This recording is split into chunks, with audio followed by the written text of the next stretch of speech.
ইংরেজি নববর্ষের নতুন ক্যালেন্ডার, আর সেই ক্যালেন্ডারে যদি থাকে গ্ল্যামারের ছোঁয়া, তাহলে তো আর কথাই নেই। বৃহস্পতিবার কলকাতার এক নামী রেস্তোরাঁয় লঞ্চ হলো প্রিয়দর্শিনী ক্যালেন্ডার 2024। বিচ ওয়ারের থিমে তৈরি হয়েছে ক্যালেন্ডারটি, যা নজর কেড়েছে সকলের। উপস্থিত ছিলেন মডেল মাধবীলতা, সিটি কেবলের কর্ণধার সুরেশ শেঠিয়া। ক্যালেন্ডার প্রকাশের পাশাপাশি প্রিয়দর্শিনী মিস 2024 এর আনুষ্ঠানিক ঘোষণা করা হয় এদিন। শহরের ফ্যাশন এবং সিনে জগতের বহু তারকারা উপস্থিত ছিলেন ক্যালেন্ডার লঞ্চ উপলক্ষে। এই অনুষ্ঠানের আয়োজক পুষ্পজিৎ দাস জানিয়েছেন, ভবিষ্যতে আরো বড় আকারে এই ক্যালেন্ডার লঞ্চ তারা করতে চান।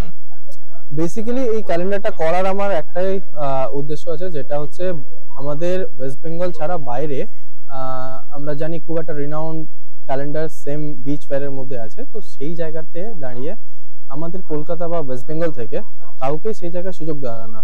তো সেই জায়গা থেকে দাঁড়িয়ে আমাদের যে কলকাতার মধ্যে, ওয়েস্ট বেঙ্গলের মধ্যে যে অনেক ট্যালেন্টেড মেয়েরা আছে যাদেরকে নিয়ে সেই পোটেনশিয়াল তাদেরকে এক্সপ্লোর করা যেতে পারে, তো সেই মডেলসদেরকে নিয়ে আমি সেই কনসেপ্টে ক্যালেন্ডারটা স্টার্ট করি এবং যাদের মধ্যে প্রতিভা আছে তাদেরকে আমরা চেষ্টা করি যে খুঁজে নিয়ে এসে এক্সপ্লোর করা। যারা তোমার এখানে কলকাতাতে ভবিষ্যতে কতটা সুবিধা হবে কাজ করতে? আমার তো মনে হয় সুবিধাই হবে, কারণ এখান থেকে একটা এত বড় এক্সপোজার, এত জনের সাথে ইন্ট্রোডাকশন হওয়ার পর অনেক ব্র্যান্ড কোলাবোরেশনস থাকে, সেখান থেকে অনেক কাজের অপশনস তো খুলেই যায়। ভবিষ্যতে যারা ফ্যাশন জগতে কাজে আসতে চায় তাদেরকে কি বলবে, কি ক্রিয়া তৈরি করতে চায়?